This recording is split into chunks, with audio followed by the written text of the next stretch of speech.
Mother accused of killing her 10-year-old grandson in Bangor in February pleaded not guilty this morning. 56-year-old Misty Latourette, along with the boy's parents, 33-year-old Joshua Smith and 35-year-old Jem Bean, have all been indicted for murder.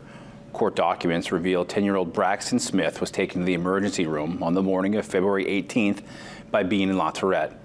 He was not breathing and did not have a pulse when he arrived. He died later that night. According to court documents, Latourette said the boy sought attention and was defiant and suggested his parents withhold food as a means of punishment.